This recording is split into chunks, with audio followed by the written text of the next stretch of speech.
Según Ibn al-Arabi, conocido como el Sheikh al-Akbar, el maestro supremo probablemente sea el pensador más influyente de la segunda mitad de la historia del Islam. Nacido en la Murcia islámica, en Al-Ándalus, en el año 1165 después de Cristo, demostró sus extraordinarias dotes intelectuales y espirituales desde temprana edad. En el año 1200 después de Cristo, se le ordenó en una visión encaminarse hacia el este y en 1202 realizó una peregrinación a la Meca. A partir de entonces, viajó de ciudad en ciudad por los territorios centrales del mundo islámico hasta instalarse definitivamente en Damasco, donde murió en el año 1240, dejando un legado de más de 400 obras. La nueva edición de su obra Al-Futuhat al-Makkiyya, o Iluminaciones de la Meca, realizada por Osman Yahya, habría ocupado, de haberse completado, más de 15.000 páginas. Esta obra proporciona algunos atisbos y destellos de las luminosas ciencias que aprendió cuando Dios le abrió las puertas a los tesoros de la generosidad invisible. El Sheikh resumió sus enseñanzas en su libro más célebre y estudiado, titulado Fusus al-Hikam, es decir, Los engarces de la sabiduría. En esta obra sintetizó la ley islámica, así como su teología, filosofía, misticismo, cosmología, psicología y otras ciencias. Sus numerosos discípulos difundieron sus enseñanzas por todo el mundo islámico, y al cabo de 2 siglos había pocas expresiones de la intelectualidad islámica que no se hubieran visto influidas por su genialidad. Ha llegado a inspirar, incluso, a algunos intelectuales musulmanes de nuestro siglo, y su influencia ha permeado en las formas populares del Islam. La importancia de la extraordinaria influencia que ejerce Ibn Arabi sobre el pensamiento islámico puede deducirse de un pasaje frecuentemente citado en el que el autor recuerda su encuentro, cuando era un joven de unos 15 años, con el célebre filósofo Averroes, quien contaría a la sazón con unos 55 años. Averroes percibió en el joven Ibn Arabi el conocimiento que había estado persiguiendo toda su vida. Sirviéndose de un lenguaje críptico, el muchacho le informó de que la investigación racional no bastaba para adquirir un conocimiento completo de Dios y del mundo. Las diferentes perspectivas de estos dos pensadores indican los distintos destinos del Islam y de Occidente. Las obras filosóficas de Averroes fueron cuidadosamente estudiadas por los filósofos y teólogos occidentales, lo que les condujo a considerar la naturaleza como un reino autónomo de investigación intelectual. Bajo la perspicaz mirada de la razón, se fue abstrayendo gradualmente a Dios de la realidad perceptible hasta hacer de él una hipótesis de la que se podía prescindir. El mundo de la naturaleza, entonces, se convirtió en el escenario adecuado para el análisis y la disección racionales, y el resultado ha sido una creciente fragmentación del conocimiento humano, en el que descubrimos un completo divorcio entre ciencia y ética. Por el contrario, Averroes fue olvidado en gran medida por el mundo islámico, pero la perspectiva de Ibn al-Arabi se vio integrada en la corriente principal de la vida intelectual. El resultado fue una armonía entre la razón y la percepción espiritual. raras han sido las ocasiones en que los intelectuales musulmanes concibieron la naturaleza sin situar sus raíces en Dios. Si el mundo natural está arraigado en Dios, no se puede estudiar sin investigar las exigencias morales y éticas que tal arraigo conlleva.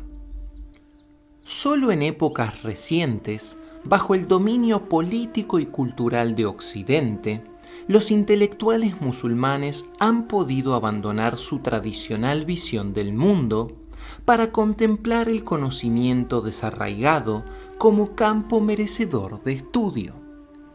Los eruditos occidentales han aventurado distintas opiniones acerca de Ibn al-Arabi. Durante la primera mitad del presente siglo, la mayor parte de los orientalistas lo despreciaron o hicieron caso omiso de él, si bien unos pocos, incluidos Henrik Samuel Nyberg, Miguel Asín Palacios y Reinhold Elaine Nicholson, acometieron la tarea de estudiar y analizar sus obras. Durante los años 50 y 60, Titus Burckhardt, Henry Corbin y Toshihiko Isutsu reconocieron el interés filosófico intrínseco de la extraordinaria obra de Ibn al-Arabi. En lugar de limitar sus investigaciones al papel del pensador dentro de la tradición intelectual islámica, intentaron señalar la importancia general de sus escritos para la historia del pensamiento humano. Más recientemente, ha ido aumentando el interés por Ibn al-Arabi y nuevos investigadores han contribuido a indicar las numerosas facetas de su personalidad y de sus enseñanzas. Entre el gran cúmulo de obras disponibles, son especialmente dignas de mención la exhaustiva biografía de Claude Haddad, titulada Ibn al-Arabi o la búsqueda del azufre rojo, y dos sugerentes estudios de Michel Chodkiewicz, The Seal of the Saints y An Ocean Without Shores. Los primeros orientalistas tendían a dejar de lado a Ibn al-Arabi por diversas razones. Una de las más importantes era que sus obras son demasiado voluminosas, lo que hace difícil animar a su estudio a nadie que no esté dispuesto a emplear varios años en tal empeño. Un segundo motivo es que la mayor parte de los orientalistas confiaban plenamente en la superior comprensión de las cosas que les proporcionaban los métodos científicos modernos, por lo que se sentían libres de despreciar por desorganizado, incoherente o supersticioso todo lo que no les atraía, e Ibn al-Arabi rara vez lo hacía. Más recientemente, se han cuestionado las presunciones modernas acerca de la naturaleza del hombre. Pese a sus excesos, los diversos movimientos intelectuales y sociales que se agrupan bajo el nombre de posmodernismo dan testimonio del hundimiento de la racionalidad occidental. La disolución de las certidumbres contemporáneas ha tenido mucho que ver con el empeño de los estudiosos por recurrir a los pensadores no occidentales en busca de las constantes del espíritu humano. En el ámbito de la civilización islámica, Ibn al-Arabi representa un colosal monumento a las posibilidades de conservar la racionalidad al tiempo que se la trasciende, y no ha podido por menos que actuar como guía de aquellos que buscan una salida de los estancamientos a los que conduce el pensamiento moderno y posmoderno. A Ibn al-Arabi se le reconoce típicamente como sufí, lo que resulta lógico si entendemos el término sufismo como una rama de la práctica y el pensamiento islámico que hace hincapié en la experiencia directa de los objetos de la fe. Al igual que varios otros sufíes, ha sido frecuentemente citado en Occidente como promotor de la unidad de las religiones. Los estudiosos han advertido que, en general, los musulmanes sufíes muestran una actitud más favorable que los no sufíes hacia religiones distintas del Islam. Al menos en parte, algunos se han visto atraídos al estudio del sufismo por lo liberal de su enfoque de las creencias y prácticas musulmanas y, tradicionalmente, la mayoría de los maestros sufíes que han impartido sus enseñanzas en Occidente han destacado el aspecto universalista del mensaje sufí. No resulta difícil entender el porqué de la visión positiva de la diversidad religiosa que se atribuye al sufismo. Desde un punto de vista esquemático e incluso algo simplista, puede decirse que las raíces de la divergencia entre el Islam sufí y el no sufí residen en sus distintas percepciones del impulso fundamental del Sagrado Corán y de la Sunna de Mohammed, la paz y las bendiciones sean con él. Aquellos musulmanes que entienden la religión como algo fundamentalmente relativo a la actividad, destacan la Sharia, es decir, la ley revelada del Islam, y hacen hincapié en las responsabilidades individuales y sociales hacia Dios. Teológicamente, esto conduce a una visión de Dios que subraya su trascendencia y rigor. La mayoría de los musulmanes no sufíes encajan en esta categoría y, en Occidente, la percepción general del Islam como algo rígido y severo no deja de estar relacionado con la manera excluyente en la que numerosos musulmanes enfocan este campo de enseñanzas sociales y legales. Por el contrario, aquellos musulmanes que consideran su religión con algo arraigado en actitudes internas, tales como el amor y la compasión, resaltan más aquellas cualidades que establecen lazos entre los amantes. Teológicamente, esto conduce al énfasis sobre el principio anunciado en el célebre hadiz que dice: la misericordia de Dios predomina sobre su ira. De esta manera, se prefiere presentar el rostro amable y misericordioso de Dios antes que su semblante más duro y severo. Esta forma de Islam, más suave y clemente, tiende a ser destacada por los musulmanes que se inclinan por las enseñanzas sufíes. Los musulmanes que son conscientes de la cuestión del diálogo entre las religiones tienen opiniones diferentes acerca de la manera en que deben evaluar las religiones distintas al Islam. No resulta difícil comprobar que existen dos posturas extremas entre las cuales se hallan situadas la mayoría de las personas. Por una parte, están aquellos que se centran casi exclusivamente en la Sharia y el rigor divino y tienden a condenar a los no musulmanes como infieles y, en ocasiones, incluyen en la categoría de no musulmanes a todos los musulmanes que no coinciden con ellos. Defienden su postura mediante la cita de aleyas coránicas en las que se critican prácticas y creencias específicas propias de los no creyentes, politeístas, judíos y cristianos. En el otro extremo se hallan aquellos que contemplan la relación humana con Dios casi exclusivamente en términos de amor. Quienes ocupan esta parte del espectro prefieren conceder el beneficio de la duda a todos aquellos que creen en una u otra religión. Así, defienden su postura citando aleyas coránicas en las que se alaba a los profetas de Dios y a aquellos que los siguen.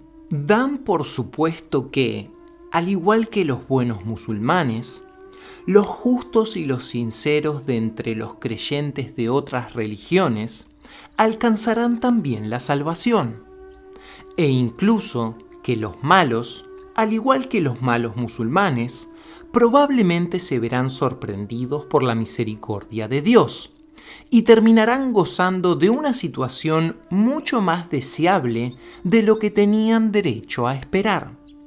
Numerosas autoridades sufíes que han contemplado la diversidad religiosa con benevolencia han expresado opiniones centradas en la infinita misericordia divina.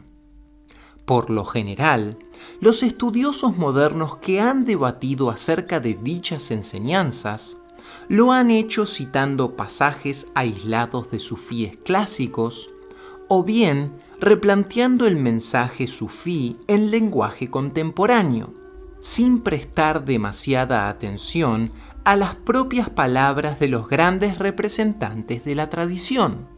En los capítulos que siguen, he adoptado una tercera perspectiva que consiste en exponer, de modo relativamente detallado, unas cuantas enseñanzas sufíes específicas relativas a la unidad y la diversidad del legado religioso de toda la humanidad. Que la diversidad religiosa constituye un problema puede no resultar evidente para todos.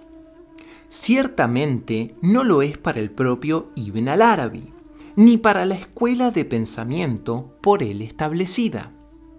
De hecho, a la mayor parte de los musulmanes les cuesta menos aceptar que existe algo natural, normal y providencial en las diferencias de opinión religiosa que, por ejemplo, a la mayoría de los cristianos.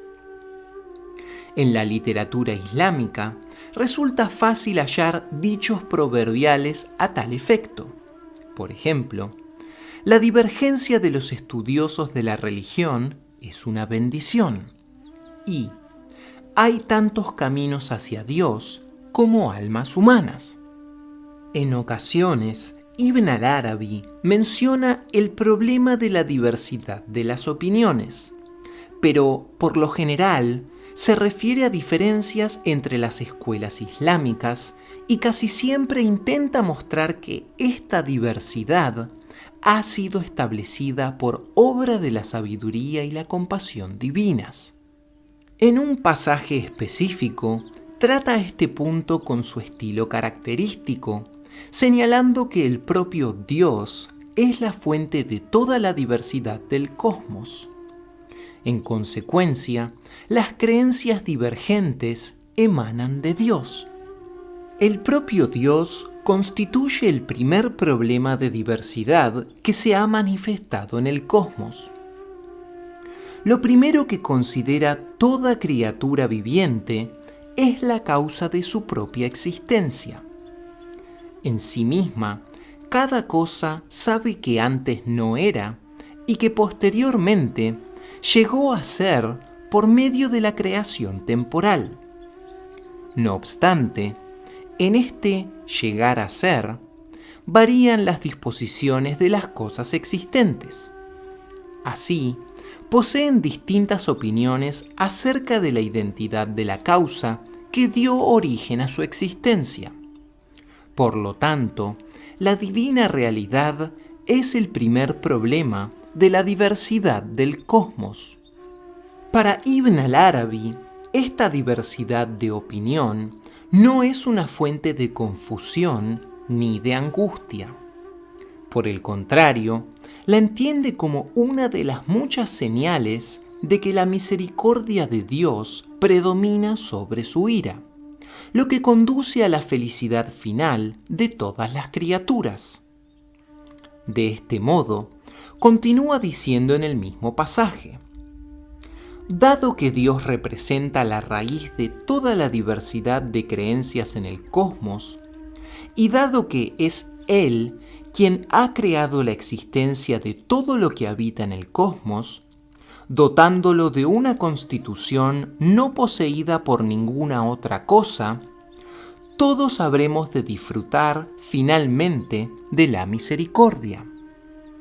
Aunque la diversidad no constituye un problema para Ibn al-Arabi, no cabe duda de que muchas personas la consideran hoy en día como tal, especialmente aquellos que se dedican a la enseñanza en el terreno de los estudios religiosos. En un extenso artículo en el que se tratan los desafíos existentes en este campo, el presidente de la Academia Norteamericana de Religión escribió recientemente: existe una profunda necesidad cultural de mayor sofisticación a la hora de comprender las diferencias religiosas y de tratar con mundos religiosos diversos. Vivimos y trabajamos en culturas que se debaten bajo una compleja trama de cuestiones relacionadas con el pluralismo religioso, la libertad religiosa y la diversidad cultural. Esta percepción de diferencias, diversidades e incluso antagonismos se intensifica por medio del estudio académico de la religión. A medida que aumenta la actividad investigadora, se hace cada vez más evidente que pocos fenómenos hay en la historia de la humanidad que puedan separarse de las creencias y prácticas religiosas o, en épocas más recientes, de las reacciones surgidas contra ellas. Como ha afirmado Mircea Eliade, ser humano equivale a ser homo religiosus. Como resultado, incluso las personas denominadas, entre comillas, no religiosas, piensan como piensan debido a cierta interacción con la religión. La desconcertante diversidad de la actualidad histórica de la religión se ve acentuada por la gran variedad de enfoques metodológicos que emplean los especialistas en el estudio de la religión. Cada uno de estos enfoques aporta importantes contribuciones a nuestra comprensión de la naturaleza de la religión, pero la mayoría se hallan firmemente arraigados en la vivencia de la modernidad experimentada por Occidente. Incluso los estudios que hablan como teólogos cristianos tienden a someterse a los supuestos del pensamiento moderno. Quienes rehúsan hacerlo aceptan a menudo la superioridad o el carácter definitivo de la religión cristiana, devaluando así el resto de las religiones según su conveniencia y, por supuesto, tienden a ser ignorados por el mundo académico. Aquellos teólogos cristianos que intentan evitar la exclusividad a menudo acaban prescindiendo de características que la mayoría de los cristianos consideran esenciales para su fe. La perspectiva religiosa de Ibn al-Arabi difiere profundamente de las metodologías occidentales contemporáneas en sus suposiciones relativas al papel y a la función de los seres humanos en el cosmos. Ciertamente, la mayoría de los eruditos religiosos evitan manifestar sus suposiciones respecto a estas cuestiones, pero son precisamente estas suposiciones no verbalizadas las que constituyen su mayor nexo en común. Tales suposiciones quizás sean más fáciles de expresar en términos negativos que positivos. Por ejemplo, a diferencia de los estudiosos islámicos, la escuela moderna no presupone la existencia de una realidad última que unifica toda la existencia, ni de un objetivo claro en la humanidad, ni de una dimensión moral que domine tanto la actividad humana como el mundo natural, ni tampoco de un origen divino de la religión, ni de la veracidad de las escrituras. Cabría contestar que los fundamentalistas cristianos, por ejemplo, sí presuponen alguna o la mayoría de estas cosas, pero no ocupan un lugar de honor en los círculos académicos. A ello añadiría que tampoco se les conoce por la sutileza de sus técnicas interpretativas, ni por su evaluación positiva de la pluralidad religiosa. Si bien los autores musulmanes han formulado tradicionalmente ciertas suposiciones en torno a la naturaleza de la realidad, no todos las han desarrollado exactamente del mismo modo. De hecho, la tradición islámica ha sido testigo de una enorme diversidad a lo largo de las épocas, a pesar de sus numerosos puntos en común. En lo que se refiere a la cuestión de la diversidad religiosa, ciertos estudiosos musulmanes han tendido hacia el exclusivismo, algunos hacia las posturas abiertas y el inclusivismo, y otros hacia una clara enunciación de la necesidad de pluralismo. Ibn al-Arabi probablemente sea el pensador más complejo y profundo de esta última categoría. No pretendo afirmar que el Sheikh al-Akbar se propusiera elaborar una teoría de la religión, ni una racionalidad de la diversidad religiosa. No obstante, el Sheikh sí intentó explicar la realidad como tal, y como señala Michel Chodkiewicz con gran acierto, su enorme popularidad a lo largo de los siglos se debe al hecho de que el Sheikh tiene una respuesta para todo. Cierto es que Ibn al-Arabi dirigía sus respuestas a preguntas planteadas previamente por intelectuales musulmanes, pero las cuestiones subyacentes no son, ni mucho menos, exclusivas de la civilización islámica. Una vez captada su perspectiva global, resulta fácil comprender que sus respuestas son absolutamente coherentes con una visión determinada de la realidad y que esta perspectiva, tanto si coincidimos con ella como si no, lo abarca todo. Resulta difícil explicar en pocas palabras lo que tienen de especial las enseñanzas de Ibn al-Arabi. Ciertamente, resulta tentador simplificar las cosas etiquetando al personaje, pero no me consta que las escuelas modernas hayan concebido para él una definición que pudiera resultar apropiada sin dar lugar, al mismo tiempo, a confusión. Un modo de indicar lo extraordinario de sus logros consiste en pedirle que explique qué pensaba exactamente que hacía, si bien el autor propone una variedad de respuestas a esta pregunta a lo largo de sus obras. Sea como fuere, puede resultar útil reflexionar sobre un título que parece haber reclamado como propio. Me refiero al de Khatam al-Alawiyya al-Muhammadiyya, traducido por lo general como sello de los santos mohammedíes, pero que yo prefiero traducir como sello de los amigos de Dios mohammedíes. El término sello de los amigos deriva de un título que el Sagrado Corán otorga a Mohammed, sello de los profetas. Este se suele entender como la consecuencia del hecho de que Mohammed, la paz y las bendiciones sean con él, fuera el último de los 124.000 profetas que Dios ha enviado al mundo desde los tiempos de Adán, alayhi salam.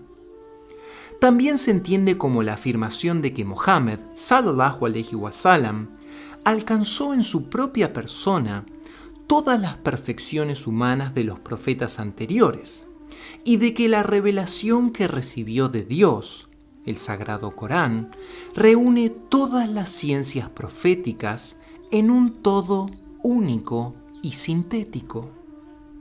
Al igual que sello, el término amigo de Dios es de origen coránico, y en la época de Ibn al-Arabi se había convertido ya en una de las expresiones comunes empleadas para describir a los musulmanes que más se habían aproximado al modelo de perfección humana definido por el profeta Mohammed, alayhi salatu wasalam.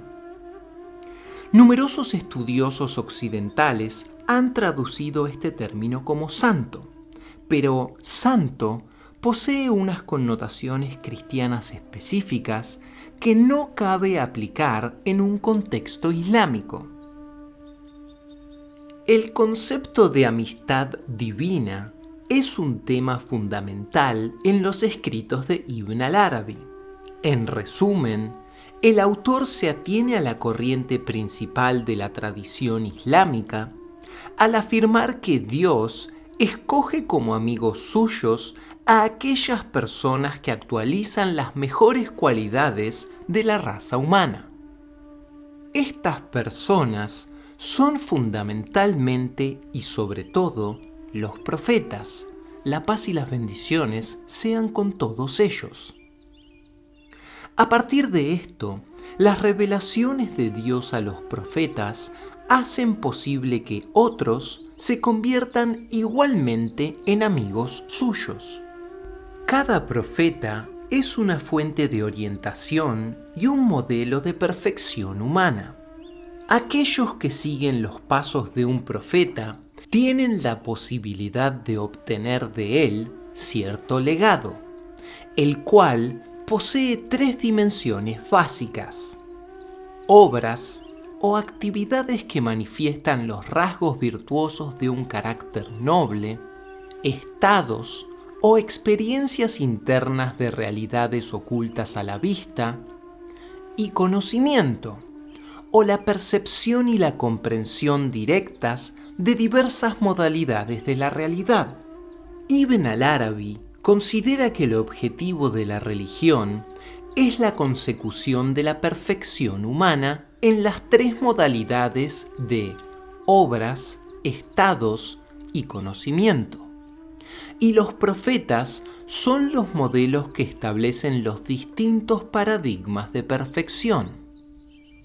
El conocimiento es una dimensión de la perfección y, en muchos casos, la más importante y fundamental. Exige capacidad de discernimiento para situar cada cosa en su lugar correspondiente.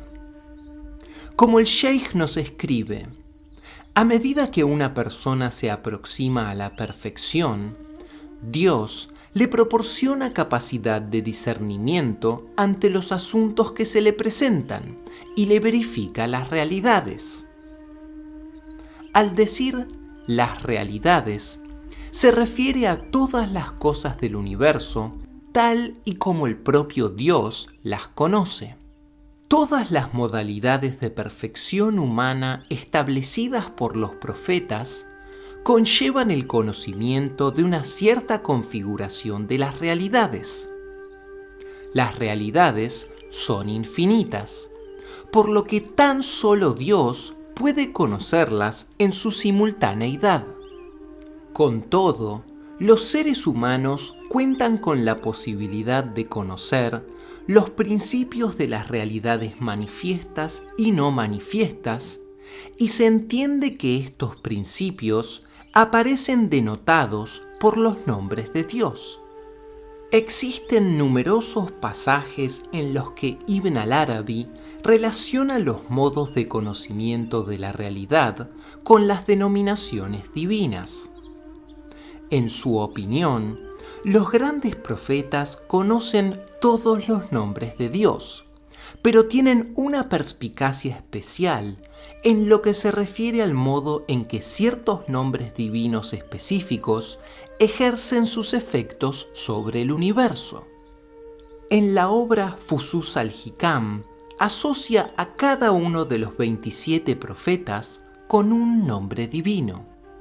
Cada profeta ha dejado tras de sí un legado, e Ibn al-Arabi nos dice que en cada época han de existir al menos 124.000 amigos de Dios, esto es, un heredero por cada profeta de la historia. Los legados proféticos definen los diversos modos de la auténtica experiencia y conocimiento de Dios. En otras palabras, para alcanzar el auténtico conocimiento, uno debe conocer a Dios de acuerdo con un cierto paradigma de la perfección humana que habrá sido previamente definido por un profeta determinado.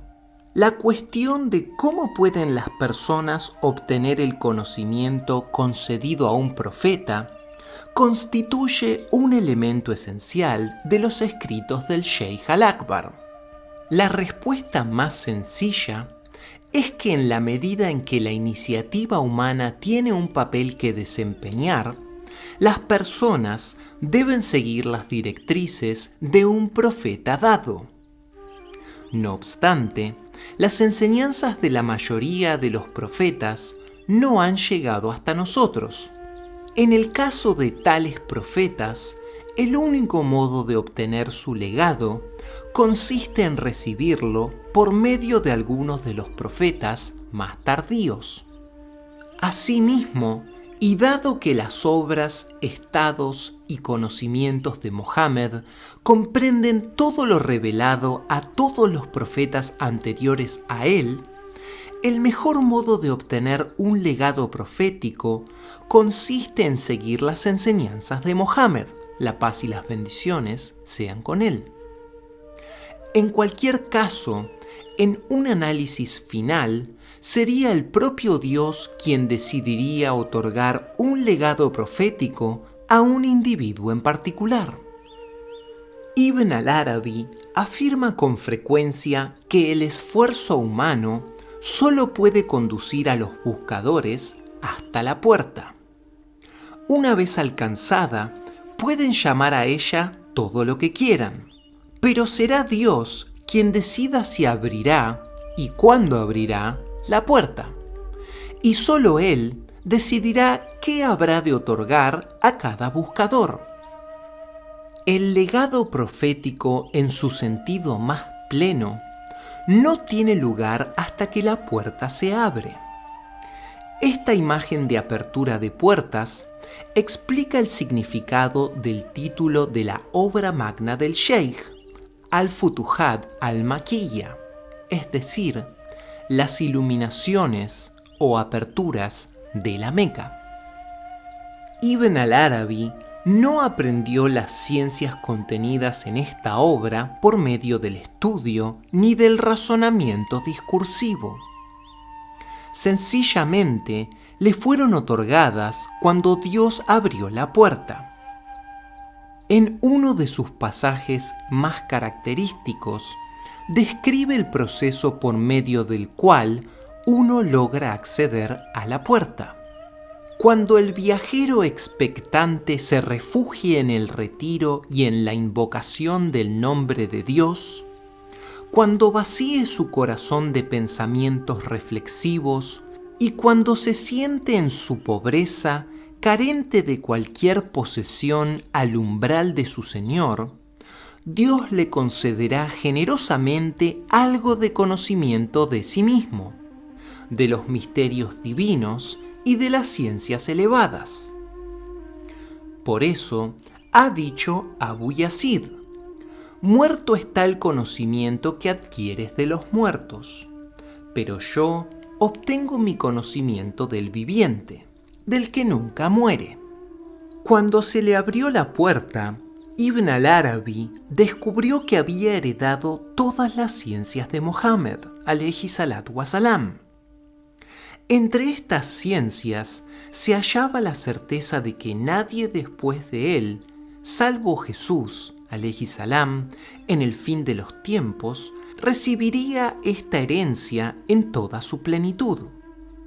Por ello, Ibn al-Arabi se veía a sí mismo como el sello de la amistad mohamedí, es decir, la última persona que había de actualizar de modo íntegro el modo específico de amistad que resulta de la realización del paradigma establecido por el profeta Mohammed, alayhi salatu wasalam.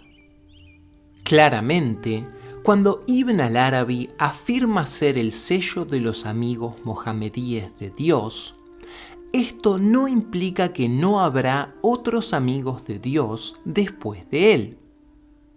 Quiere decir que nadie después de él, excepto Jesús, heredará la totalidad de las obras, estados y ciencias proféticas, una totalidad que tan solo Muhammad ha abarcado entre todos los profetas. De este modo, Ibn al-Arabi sostenía que los amigos de Dios continuarían siendo herederos de Muhammad, pero que a partir de su época el legado mohammediano sería parcial, lo que equivale a decir que estos legatarios heredarían obras, ciencias y estados relacionados con profetas específicos de épocas anteriores. Por ejemplo, el Sheikh al-Akbar nos escribe lo siguiente: del mismo modo que Dios selló la profecía de las religiones reveladas a través de Muhammad, selló igualmente mediante el sello de Muhammad la amistad que se adquiere mediante su herencia, pero no aquella que se obtiene por medio del resto de los profetas. Pues entre los amigos de Dios están los herederos de Abraham, Moisés y Jesús, quienes seguirán estando presentes tras el sello de Muhammad. Tras él, sin embargo, no hallaremos ningún amigo en el corazón de Muhammad. Si los amigos mohammedianos de Dios heredan todas las ciencias de Muhammad, equivalentes a todas las ciencias de todos los profetas, el sello de estos amigos será la persona que en su época posea el mayor conocimiento de Dios. De este modo, escribe el Sheikh al-Akbar acerca del sello: no existe nadie que posea un mayor conocimiento de Dios. Él y el Corán son como hermanos. Sin dudas, la afirmación de Ibn al-Arabi, asegurando ser el sello de los amigos de Muhammad, no deja de ser grandiosa. Por esto, ha sido rechazada por numerosos estudiosos del mundo islámico premoderno y del mundo occidental moderno. Con todo, también es un hecho que nadie después de él ha logrado aproximarse siquiera a la profundidad, frescura y detalle de su perspectiva. Aceptemos o no su aseveración, nunca podremos negarle el título de el más grande de los maestros. El Sheikh al-Akbar, en tanto que sello de los amigos mohamedíes, consideraba que era su función explicar las modalidades primarias de la perfección humana que abarca el legado mohamediano y que es el legado de todos los profetas. Asimismo, consideraba que todos los modos de existencia accesibles para los seres humanos, cada uno de los cuales aparece definido por una constelación específica de obras, estados y certezas, eran otras tantas estaciones del conocimiento. Veía a cada amigo de Dios y a cada hombre que busca a Dios situado en una estación específica. La estación de cada persona está determinada por un conjunto de factores que terminan por remontarse hasta la naturaleza de la propia realidad. Pero, en la medida en que estas estaciones representan perspectivas válidas acerca de la naturaleza de la realidad, derivan del legado de uno o más de los profetas. Dado que el conocimiento de Muhammad abarcaba todo el conocimiento de todos los profetas anteriores, su estación incluía todas las estaciones, lo que equivale a decir que actualizaba todas las perfecciones humanas en cuanto a obras, estados y conocimientos se refiere. Para comprender de modo íntegro la naturaleza de un estado, la persona debe hallarse en él. El profeta Muhammad conocía el estado de todos los profetas, porque se hallaba simultáneamente en todos ellos. Sin embargo, ellos no podían asimilar por completo el estado de Muhammad, porque su limitación a un estado específico les impedía acceder a su estado universal. Aquellos que reciben el legado íntegro de Muhammad heredan su conocimiento de todos los estados de los profetas y se hallan, junto con Muhammad, en todas las estaciones al mismo tiempo y en ninguna en particular. Esto significa que, al hallarse en todas las estaciones, pueden situar cada estación específica en su lugar adecuado sin verse delimitados o definidos por ellas. De este modo, Ibn al-Arabi nos dice que los amigos mohammedianos de Dios, es decir, aquellos que han heredado todas las obras, estados y conocimientos de Muhammad, se hallan en la estación de la no estación. Se trata de un concepto al que retornaremos con frecuencia a lo largo de esta obra. Uno de los objetivos que el Sheikh al-Akbar se proponía lograr en su obra Futuhat era exponer todos los modos de conocimiento que abarca el legado de Muhammad. Al mismo tiempo, era consciente de la imposibilidad de hacerlo, ya que tal cosa supondría explicar todas las modalidades de conocimiento accesibles a la especie humana, y ni siquiera todos los libros del mundo podrían contener este conocimiento. En tal sentido, el autor se disculpa repetidas veces a lo largo del Futuhat por explicar estas cuestiones con tanta brevedad y a menudo aporta largas listas de conocimientos relevantes relacionados con estaciones específicas que no tiene tiempo de comentar. Al afirmar su condición de amigo mohammediano de Dios, Ibn al-Arabi no podía identificarse con ningún conocimiento profético específico, excluyendo a los demás. En efecto, había afirmado hallarse en posición del conocimiento de todas las cosas, al menos en lo que a sus principios se refiere. Esta afirmación implica que tuvo que considerar la multiplicidad de las revelaciones proféticas como algo arraigado en la naturaleza del cosmos. Es más, la biografía del Sheikh al-Akbar, escrita por Abbas, nos muestra de modo inmejorable que su encuentro con el conocimiento profético no se vio, ni mucho menos, limitado al terreno teórico, ya que la apertura de la puerta a los conocimientos proféticos específicos a menudo suponía un contacto personal con el profeta en cuestión, dentro de un ámbito visionario que por lo general denomina mundo de la imaginación.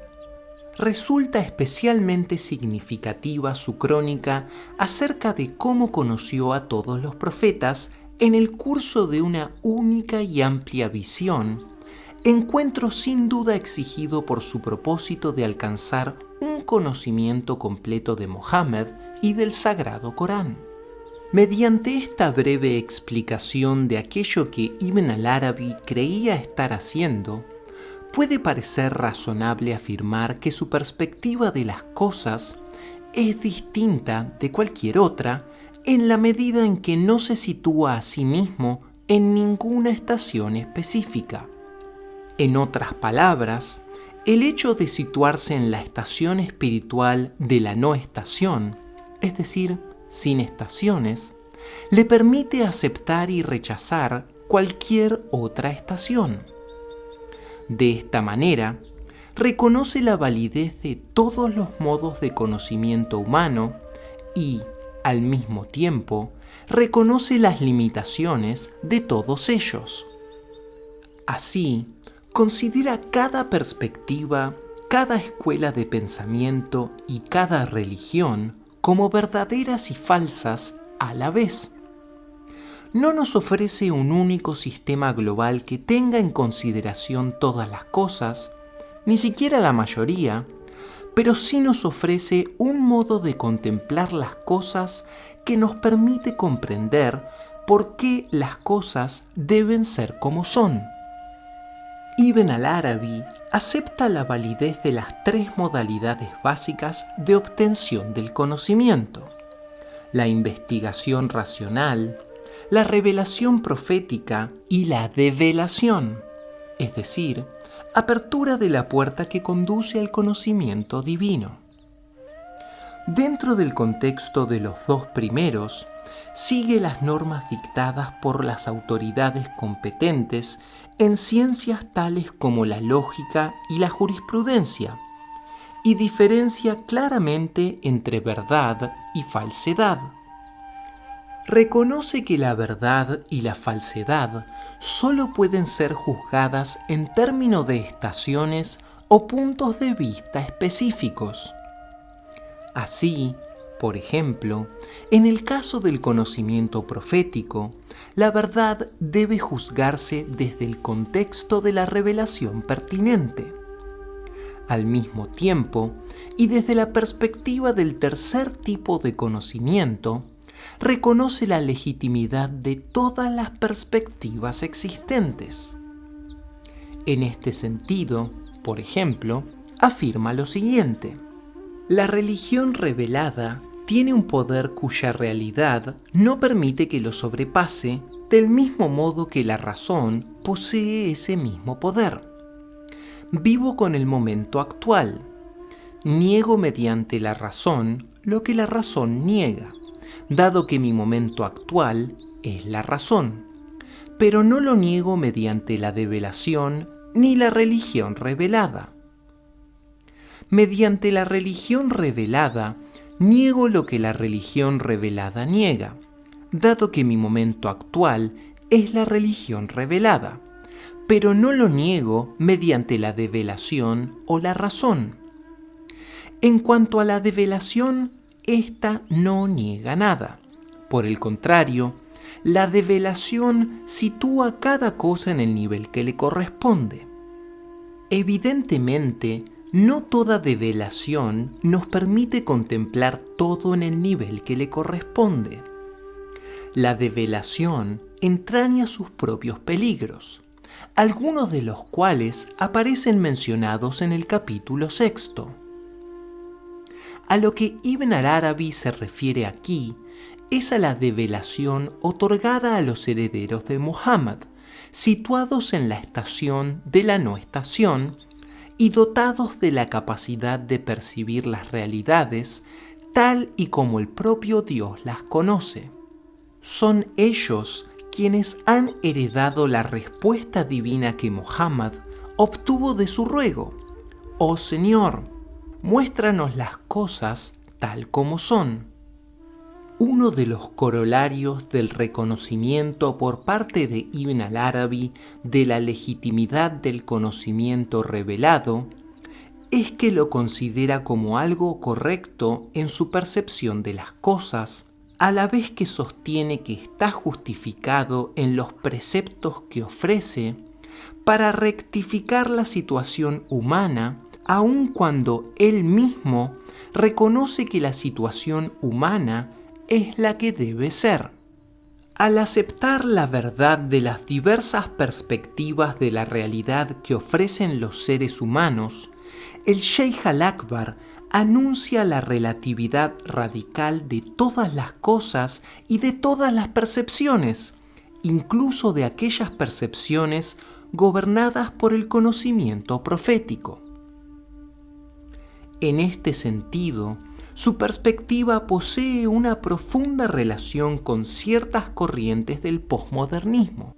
No obstante, no muestra dudas acerca de las exigencias absolutas que la naturaleza de la realidad plantea a los seres humanos. Asimismo, define un terreno último que debe manifestarse mediante la relatividad y, lo que es aún más importante para el destino humano, subraya la dimensión personal de este terreno absoluto, dimensión que se halla orientada hacia la felicidad humana. En una palabra, el Sheikh nos proporciona un medio de contemplar las enseñanzas religiosas como algo a la vez históricamente relativo y personalmente absoluto. A pesar de la diversidad de exigencias a las que nos someten las religiones, estas demandas específicas resultan aún, por su misma especificidad, absolutamente necesarias para el bienestar de los seres humanos y de la totalidad del cosmos. El rasgo más característico de las enseñanzas de Ibn al-Arabi es probablemente la importancia que presta a la imaginación. Numerosos estudios contemporáneos han adoptado nuevas perspectivas acerca de la importancia que la imaginación tiene para la expresión religiosa. Si bien lo han hecho desde el punto de vista de una sensibilidad moderna o posmoderna, con el resultado de que la imaginación se ha visto fundamentalmente enfocada desde su dimensión humana. Por el contrario, el Sheikh al-Akbar difiere de las perspectivas contemporáneas al afirmar que la imaginación está arraigada en la realidad objetiva. De esta manera, convierte a la imaginación en un elemento constituyente y fundamental, no solo de la mente, sino también del cosmos en general. Según su punto de vista, las formas que llenan el cosmos, nosotros y nuestras mentes incluidas, se hallan relacionadas con Dios del mismo modo que las imágenes oníricas se relacionan con el durmiente. Nuestras propias imaginaciones individuales no son sino otras tantas derivaciones de un entramado infinito de imaginerías entrelazadas. Aquí reconocemos cierta afinidad con la noción vedántica de Maya. En la introducción a mi ensayo The Sufi Path of Knowledge, propuse que las enseñanzas de Ibn al-Arabi acerca de la imaginación podrían sugerir que algo se perdió cuando la tradición intelectual imperante en Occidente descartó la imaginación como facultad capaz de adquirir un conocimiento real y significativo. En este libro intento demostrar cómo una comprensión de la función cósmica e incluso metacósmica respecto de la imaginación puede ayudar a los estudiantes de religión a concentrarse en cuestiones que son fundamentales para las grandes tradiciones hermenéuticas, pero que tienden a verse desplazadas en los estudios modernos debido a un generalizado desinterés por los mundos imaginales. Ibn al-Arabi llega al punto de afirmar que aquellos que no hayan captado el papel de la imaginación no han comprendido nada en absoluto, y afirma: quien no conozca la función de la imaginación no posee el menor conocimiento. Esto puede parecer extremo, pero no lo es si se comprende a qué se refiere al hablar de imaginación. Sea como fuere, Ibn al-Arabi sin duda sostendría, y personalmente me resultaría difícil discutir su argumentación en este sentido, que solo si dedicamos una parte importante de nuestras inquietudes a la imaginación, seremos capaces de captar el significado de la religión de la existencia humana. Los ensayos reunidos en el presente libro fueron escritos originalmente entre 1984 y 1992 y fueron destinados a conferencias específicas o libros colectivos. En todos ellos he intentado dirigirme a un público relativamente amplio con la esperanza de hacer las ideas de Ibn al-Arabi más accesibles al lector no especializado. Luego de escribir lo que aquí figura en el capítulo 10 para una conferencia organizada por John Hick acerca de los modelos y criterios religiosos, se me ocurrió que, dado que la coherencia del modelo que proponía dependía de la perspectiva general de Ibn al-Arabi sobre todas las cosas, perspectiva que no podía en modo alguno presentarse en un único artículo, todos los ensayos podían agruparse perfectamente bajo un solo título. Al revisar los artículos para su inclusión en este libro, sometí a algunos de ellos a cambios tan drásticos que, de hecho, podríamos considerarlos como escritos completamente nuevos. Gran parte de lo que he escrito en este libro podría refrendarse citando pasajes ya traducidos en mi obra The Sufi Path of Knowledge. Por lo general, sin embargo, he evitado citar aquí las mismas fuentes, confiando en que el lector interesado sabrá recurrir a ellas en busca de más aclaraciones si así lo desea. En su forma original, los capítulos de este libro contenían escasas citas de las fuentes. Durante su revisión, no obstante, no he podido abstenerme de traducir unos cuantos pasajes breves para ilustrar ciertos argumentos. Los capítulos están distribuidos en 3 partes. La primera es un esquema de la perspectiva básica del Sheikh al-Akbar con respecto a la función de los seres humanos en el universo. La segunda parte ilustra el papel fundamental que desempeñan en el cosmos la imaginación, la psique humana y el lenguaje. La tercera parte evoca algunas de las enseñanzas de Ibn al-Arabi acerca de la naturaleza de la creencia y la diversidad religiosa. En el capítulo final, he intentado agrupar los elementos básicos de la teoría religiosa de Ibn al-Arabi.